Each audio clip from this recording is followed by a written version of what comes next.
भारतीय राष्ट्रीय झंडे का इतिहास बेहद दिलचस्प है। आपको यह जानकर हैरानी होगी कि इसमें अभी तक 6 बार बदलाव किया जा चुका है। स्वाधीनता सेनानियों ने इसकी रूपरेखा पर लगातार मंथन किया ताकि तिरंगे से समग्र भारतीयता की अवधारणा सामने आए। तिरंगे की यह यात्रा स्वाधीनता पूर्व राजनीतिक विकास की बहुरंगी कहानियां भी बयां करती है। यही कारण है कि इसको वर्तमान स्वरूप लेने में लगभग 45 साल लग गए। आखिरकार 22 जुलाई 1947 को राजेंद्र प्रसाद कमेटी ने कुछ बदलाव के साथ इसे स्वीकार किया। आइए हम आपको 71वें गणतंत्र दिवस के अवसर पर तिरंगे की इस दिलचस्प यात्रा के बारे में विस्तार से बताते हैं।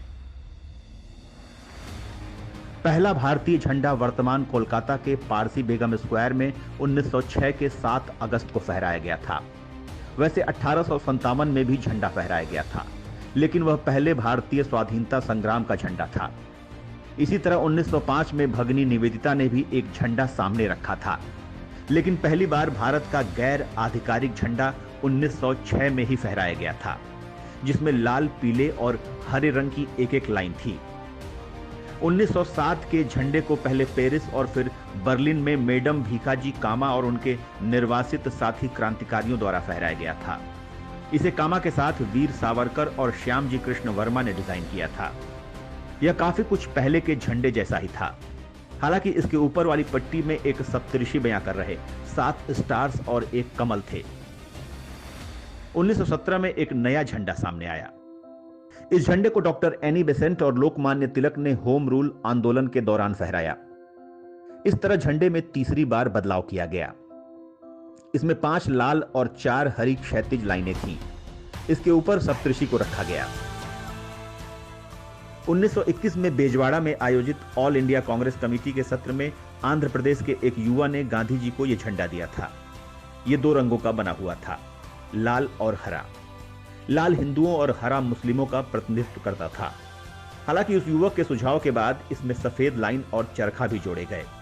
1931 में भारतीय राष्ट्रीय कांग्रेस ने तिरंगे को राष्ट्रीय ध्वज के रूप में स्वीकार करने का प्रस्ताव पारित किया। कांग्रेस ने औपचारिक रूप से इस झंडे को स्वीकार किया, जिसे इस साल 31 अगस्त को फहराया गया था।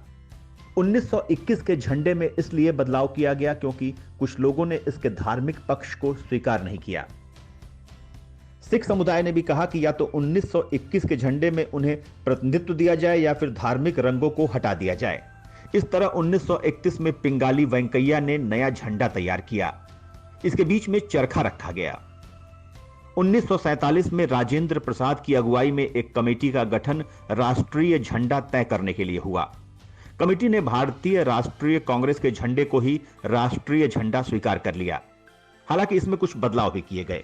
1931 के इस झंडे के बीच में चरखे की जगह चक्र रखा गया, जो आज भी वही है। ब्यूरो ऑफ इंडियन स्टैंडर्ड्स ने झंडे के निर्माण के कुछ मानक तय कर रखे हैं। इसके तहत कपड़े, डाई, कलर, धागे, फहराने के तरीके आदि सभी कुछ बताए गए हैं। भारतीय झंडे सिर्फ खादी के ही बनाए जाते हैं। इसमें 2 तरह के खादी के कपड़ों का उपयोग किया जाता है। तिरंगे से जुड़े कोड ऑफ कंडक्ट भी हैं। झंडा राष्ट्रीय प्रतीक होता है। सामान्य लोग झंडे का उचित तरीके से उपयोग करें, इसके लिए ही कुछ कोड ऑफ कंडक्ट बनाए गए हैं। झंडे के 3 रंगों के अलग अलग महत्व और मतलब हैं। केसरिया साहस और त्याग का प्रतीक है, वहीं सफेद रंग ईमानदारी, शांति और शुद्धता का प्रतीक है। इसी तरह हरा रंग विश्वास, शौर्य और जीवन का प्रतीक है। इसी तरह अशोक चक्र धर्म और कानून का प्रतीक है। अशोक चक्र में 14 स्पॉक्स होते हैं और झंडा 2:3 के साइज में होना चाहिए।